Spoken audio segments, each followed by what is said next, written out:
Check one. This is Kota. And Ryan.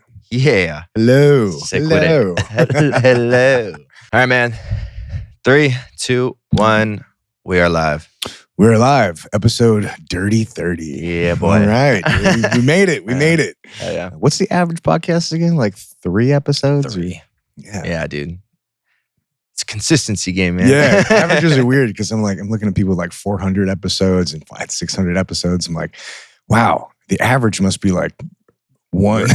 You know, must be so many people doing 1 that the average is 3. I think it's just the setup, you know? It takes time. It's like people make the excuse like, oh, I don't have time to talk, you know? They're so busy. But it's like, no, well, you I can have think a a lot of things, too. it's like anything you get into, you want immediate progress. Yeah, and then when it that's doesn't a huge happen, one. you're like, fuck this shit. It doesn't work. I'm way cooler than this. People should recognize it, you know?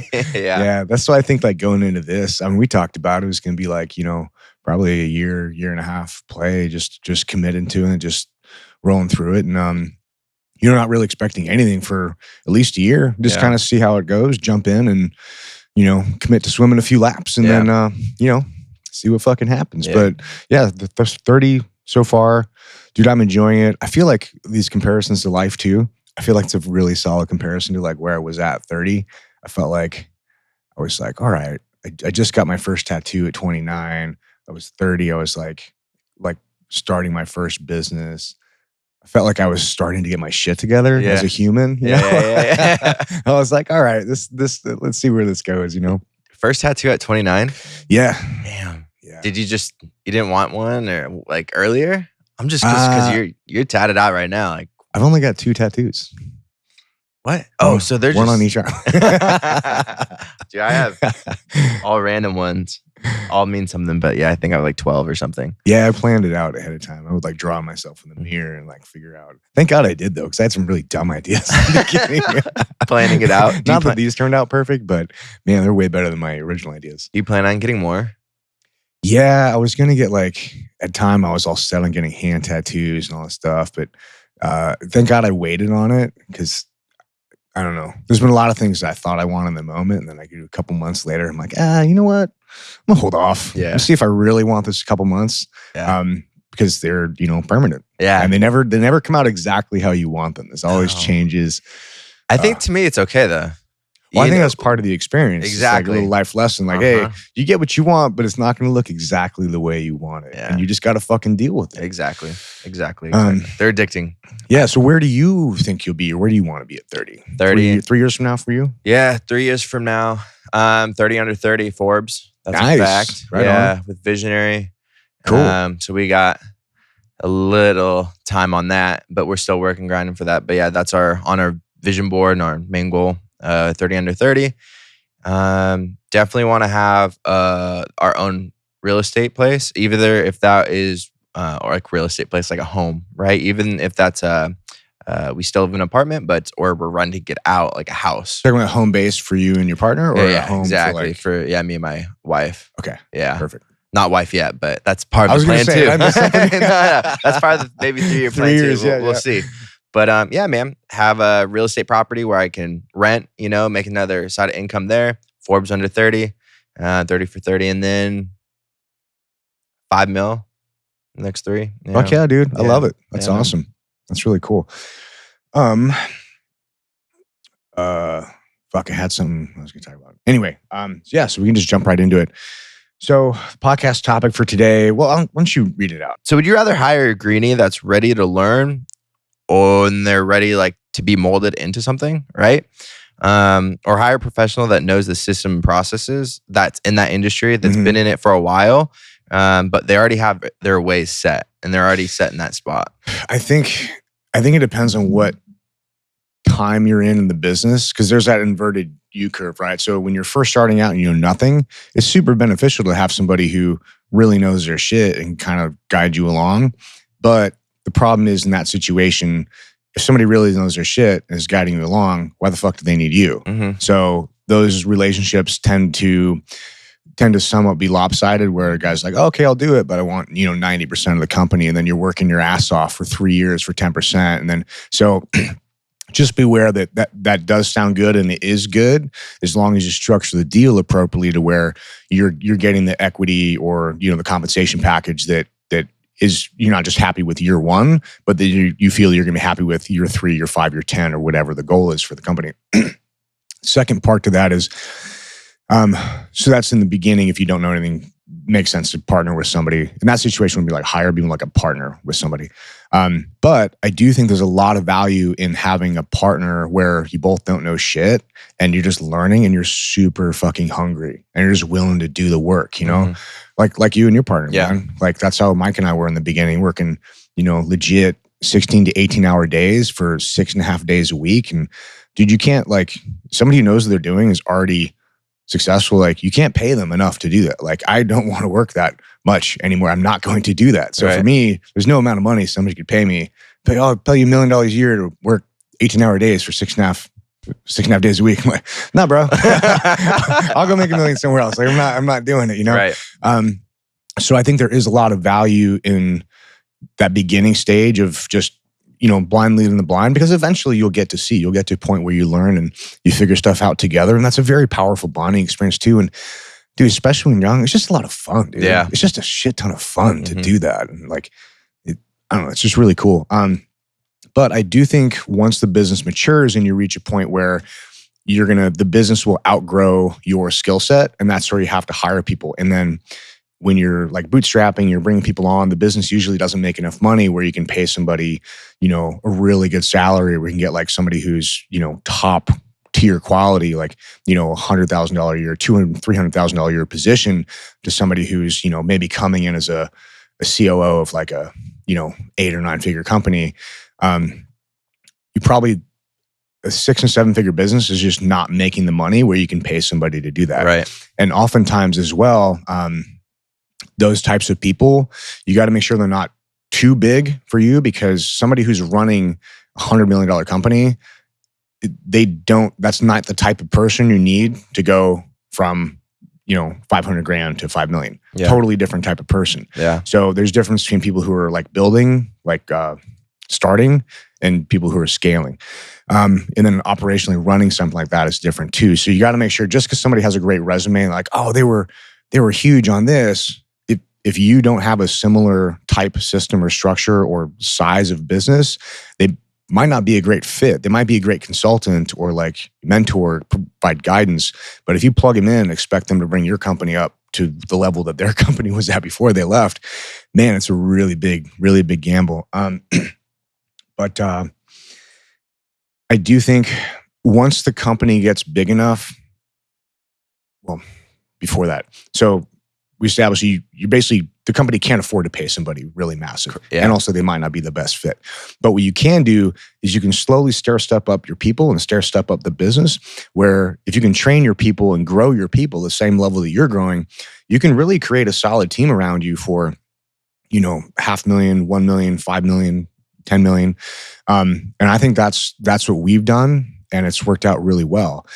But we're in the position now where if we want to go to, 30 million, 60 million, or, whatever the road leads us, we're realizing that there's limitations on how fast some people can grow. And because it's our business, like mine and Disney, we're committed to it. You know what I mean? Like, we spend all our waking hours thinking about it or doing it. We're fully invested in it. It's unrealistic of us to expect anybody on our team to put in those hours and that work, because it's not their business, So I think the next step for us is, as much as we want to grow people internally, and we do, and we are making those opportunities available, one of the things I always tell people is, on our staff, as soon as we hire them, it's like, you can have any position you want in the company. You just have to make yourself the right person for the role.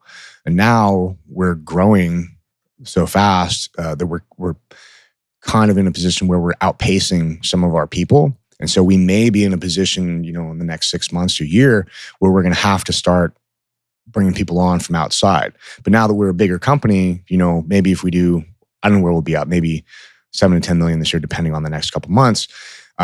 If we get to 10 million, that's a different operation. And I know that our infrastructure and support I know that we can get to 20 million without really changing a whole lot. There's certain key things we'll have to change with the operational capacity and the volume capacity and production capacity. We could do 20 million, no problem. But to get to 30 and 60, that's a different ballgame. There's a whole bunch of different levels that I'm gonna have to grow within the company, of mainly management. And we have some people on staff that would be a great fit to move up into that. But also, if we grow fast, if we do that within, a year, 18 months, I'm not sure that we have enough people on staff who really want to grow that fast and commit to it to be the people to do that. So we may have to hire people to be in like management positions at that level. And if we do that, cool. Now we're in a position where we can pay a decent amount and bring somebody in from like, if we're doing 20 million, we want to go to 80. Cool. We can pull somebody from 80. And that transition from like 20 to 80, that's a reasonable jump, but going from, 500,000 to 80 million, that's a totally different animal. You're jumping a few tiers there. Yeah. Yeah. So you got to find the right person for it. That's how I'm looking at it now. And dude, it's very sticky. Such a gray area because you never know. Like you see so much potential in people. You're like, dude, you got this. You can do it. And then you help them out, and sometimes they just don't want to do it, or they don't want to do the work, or they just have some mental block and they can't see themselves in that position, even though you do. And it's frustrating, man, because like I've tried to partner with people and do that. Like, dude, you help me grow this. Like, you'll be the face of it. I'll give you, 10, 20, 40% over 4 years, and then we sell it. And they make like one post about it and then like just quit. Like, what the fuck are you doing? Like, Fuck. Yeah. I'm like, all right, well, guess you don't want it. Because it's interesting. Because I was talking to my bonus dad. He has his own business. And he has, I forget how many employees, but very successful SCADA business. And SCADA. It's just pretty much like water software, where it's like all the water towers that you see up in the mountains, like the big green water towers, whatever. Oh, okay. He controls all the water systems. Oh, like so infrastructure. Yeah. So he's like a software. He wanted to like be a video game like creator when he was little, and then he was like, I'll just do software and there you go, make money with water. So he went that route.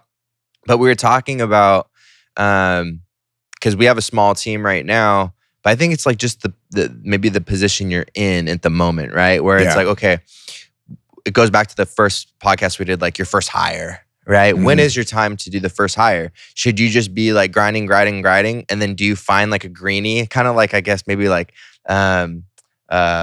what Steve Jobs did at Apple? He grabbed like people, put them in his garage, and just like, oh, you teach while you go. Yeah. Or do you save money? It's like, I want to find that really good editor. I want to find that really good person that can do social media marketing, So I think you have to do the first way, because in order to save money, you have to make money. In order for the business to make money, you have to have the people to do it. Yeah. And you just can't hire outside your weight class. Yeah. Like if the business is making $200,000 a year, you can't hire somebody for $300,000 a year. It's just, and that person is not going to be able to scale that business to a point where it spins off enough to pay their own salary in 6 months. There's just mechanisms to it that like you can grow super fast, but like unless you're a software company and it's based on valuation, not actually revenue, it's very, very rare that a company will grow from like, $500,000 to 20 million. In a year. There are exceptions. I think Alex Hormozy does a really good job of like, building unicorns. Got like a unicorn machine over there. Fucking no, man. Yeah, but that's very rare. That's the exception. I know that I have not been able to do that myself, and I don't personally know anybody that's been able to do that. Most of the things that I've seen that have gone from, 0 to 20 million have taken 5 years, 4 or 5 years at least, usually more. I think a huge part too in the beginning stage, if you're new and you're trying to find those people, you have to be really good at selling the vision. Yes. You have to be. You can't be like, oh, this is what we do. Because that's what they're buying into. If you can't pay them, you got to like, hey, bro, oh, man, here's where we're going. Yeah. And if you can't, then if they're not pumped on working in the aspect like, I can't really pay you either nothing right now or a little bit or a beer like every week, like some compensation. But if you sell them that dream of like, dude, 12 months. 12 months is going to be completely different, and here's why, and this is what we're going to be doing. Yeah. You sell that shit, and they're like, fuck, I want to be there in 12 months. Oh, that never stops too, man. Because right. It's like, imagine you're building a boat to go to sail off into the distance, right? And you're like, fuck, we're going to go find America. We're going to go find this paradise or Hawaii or whatever you're looking for. And you're like, you're selling the dream on it, but you're like, hey, I can pay you in sardines and you got to row the boat for 6 months. We're not sure what's going to happen. And we might die. We might do all this shit. You're like, no, if you don't sell the dream, no person's like, yeah, I'm going to go row around the fucking ocean for sardines. Like, Yeah. they're going to be like, no way am I doing that. Yeah. But if you sell the dream on the destination, on where you want to go, man, you'll get people alongside who are like, dude, okay, let's see sardines and row the boat for 6 months and maybe we'll be living on a beach eating fucking coconuts and shit in 6 months. So, but I think selling that dream is so important. And that's why business partnerships work so well, because you sell each other the dream every day and you keep each other going. Yeah. It works fantastic. 100%. But I don't think that ever stops too, man. Because like if you're looking to hire somebody for, say, a $300,000 a year position, that person's very valuable. That person has a lot of job options and opportunities, so they can go make the same amount of money or a little bit more, wherever. So selling that dream never stops. You have to show them, hey, not just where you're going, but what their life is going to look like under your vision. Mm-hmm. Like, hey, we're going here. You're going to have, Mai Tais. You're going to have umbrella drinks. You're going to have this. You're going to have surfing. You're going to have all that. And like, well, that sounds way better than like eating bread and potatoes in Britain or something. Right? Yeah. But you got to eat the sardines on the way, dude, Yeah. I was going to say, because going to that second question where it's like, okay, we covered like the greenie, right? Someone that you can mold and you can see and gauge of like, they might not know shit, but they're passionate about it and they're willing to be coachable and learn and take over the skills and adapt, right? Which is like, being someone that's coachable, that's great. But then you've got someone like the $300,000 man, right? The person that like, they are worth it, right? Have you ever come in contact where you hire that person, you're like, oh, they'll do a great job, and then they come in, and then just the butting heads because you sold them on the vision. They're like, yeah, Ryan, I agree. Like I'm in it with you guys, but they already have their set ways of like, this is how I do it. And then Ryan's like, well, we can't do it that way because of this. And it's like, well, so like, how do you? Yeah, I personally haven't experienced that yet because we're not in a position where we're hiring those types of people right now. Like even Disney as CEO is like, she's the lowest paid person on our team. Well, that's because, we for tax reasons, we don't pay ourselves a whole lot. We just throw everything back into the business. That's a whole other podcast that, if you're from the government, just tune out right now. Don't listen, earmuffs. I'll put encrypted code sound. Right. Entrepreneur code only. But yeah, our staff is, we're like, as far as what I think we pay the people, I think we pay them, not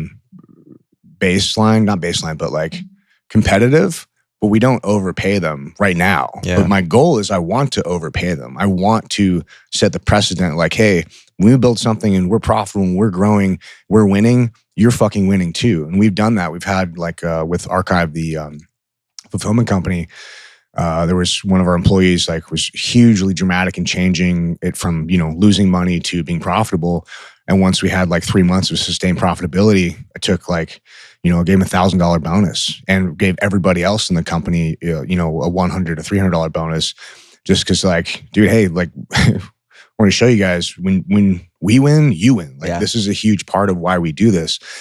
But also too, it's talking about like, that's where I fucked up on not selling the vision, because that guy, awesome operator, was great warehouse operator, was hugely instrumental in like turning around from not profitable to profitable.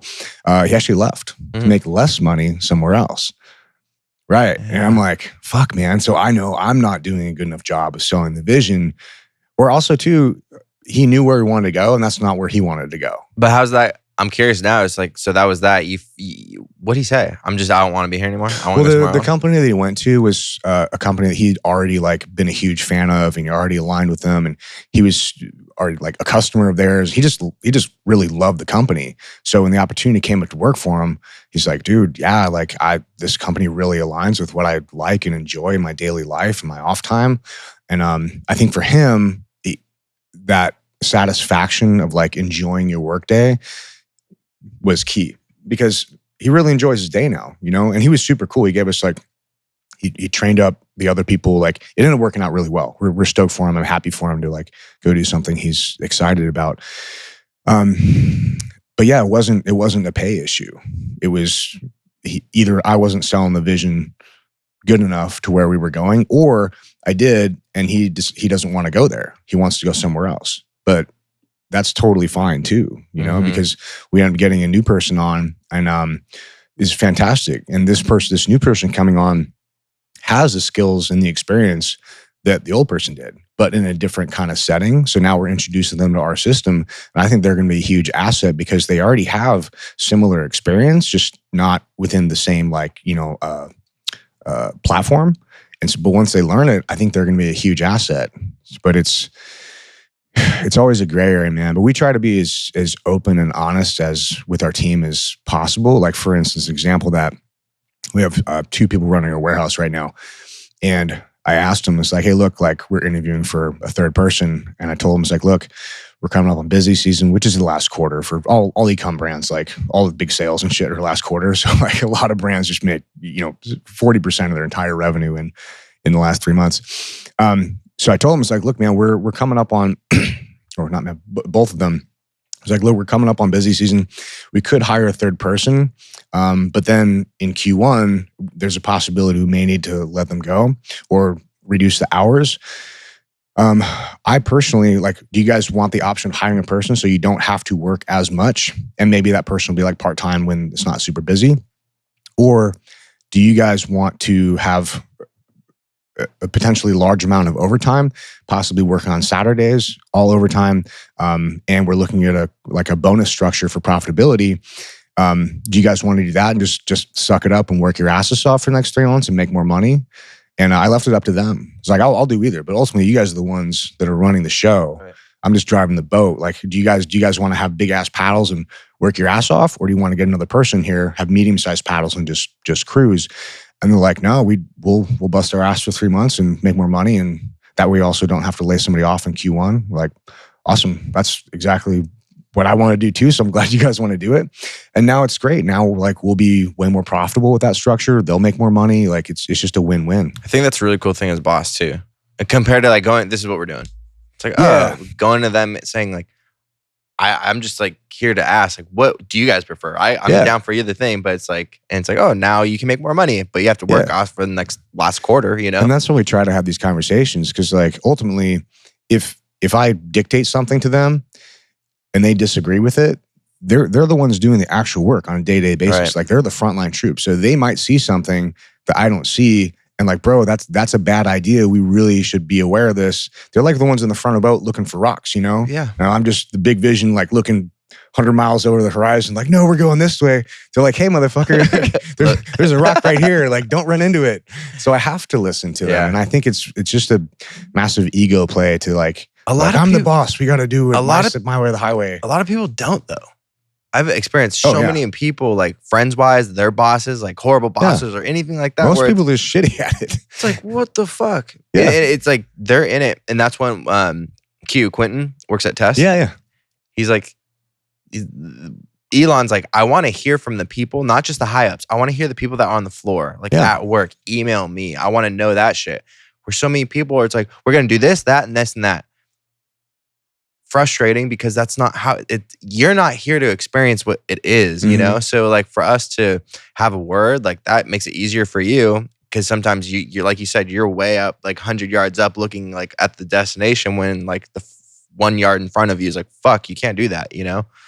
I mean, but honestly, it's just massive ego that people get into, and like, I know best. I'm like, dude, I think I know best because of the experiences and the decisions that I've made, but also those experiences and the decisions I made were driven by actual truth and real data. Yeah. Not just my opinions on whatever. My opinions are all based on actual fact and real data. So the more I can make a decision based on the realities of the situation and not just my random perception of how I want it to be, ultimately, like mathematically, the better the decision is going to be. And who has the best information on what to do in these situations? A lot of times it's not me. So my job really is just to make the decisions. I cast the big vision, make decisions. But in order to make good decisions, I have to gather information from the best sources. And a lot of times, those are the people that are on the ground floor, on the front lines, like doing the actual work, interfacing with the customers and the clients, and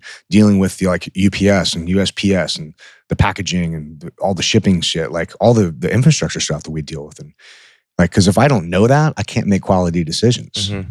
I've had a couple editors where like when I started the business, I had the processes because I had to have the process in place so I could hire other people and we'd just keep the engine running.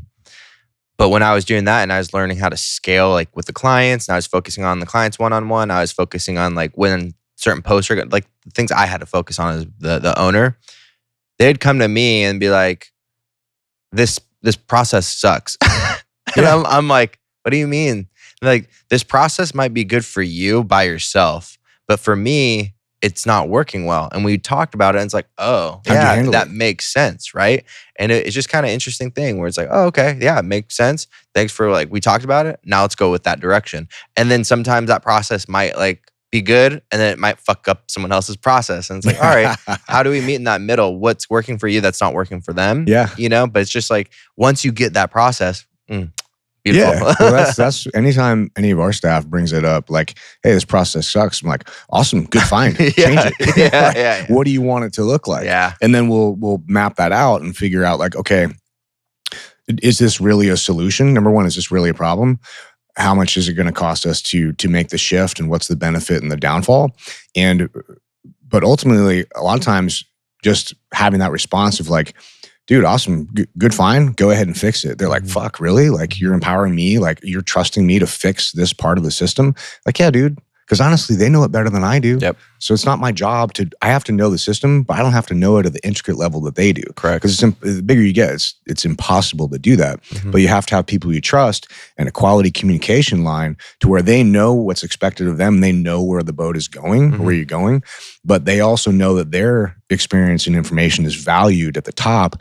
Because otherwise, if you don't value, you don't execute on it, they're just going to stop feeding you information. And then you're just flying blind, you know, and that's a recipe for disaster. But yeah, that's also one of the things we tell people is first, as soon as they come on, because our entire system is built on SOPs and infrastructure and like a whole process and system, or like it's like a tree. Like that's the core of everything we do, and all the other stuff is just like leaves on it. But at the core, it's a very detailed production system.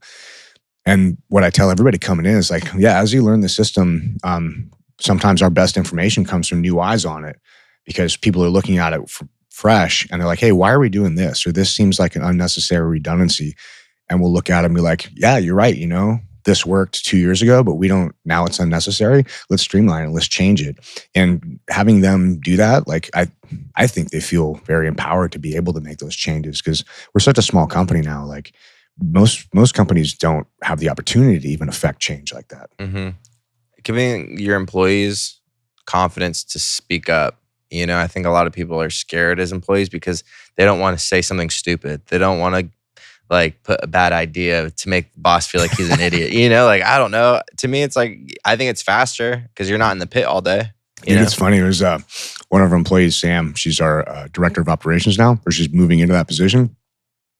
She came from other businesses where you just normal like boss employee relationship, and so she wouldn't tell me things. She wouldn't like broach the situation. She was very uncomfortable, like telling me what I was wrong about stuff.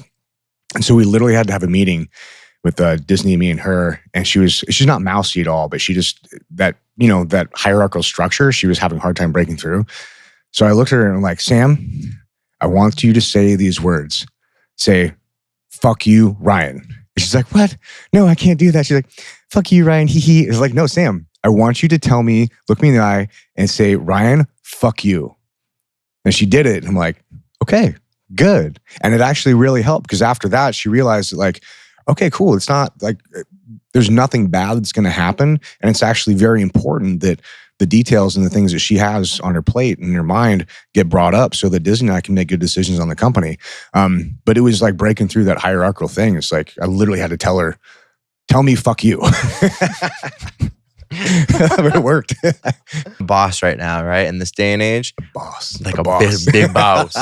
But like, HR. I know. Oh man. Yeah, but it's like tell me fuck you. Like tell fuck you, Ryan. Like it's not. What's the word? I don't think that's HR protocol. Yeah. Yeah, but I think it's just like a different age that we live in. I don't know. Like maybe not. Maybe. I mean, HR is like it's such a sticky thing, dude. Because like ultimately, it just comes down to are your people happy? Right. Are you treating them right? Are you doing the right things? And because HR like really evolved from the industrial area where there was a lot of big distinction between like big business owners and the working class, and you needed like labor unions and HR and all this stuff because people would just like, capitalism is great, but it needs constraints. Like unbridled capitalism looks a lot like fucking corporate fascism, So like you got to be careful where you draw these lines.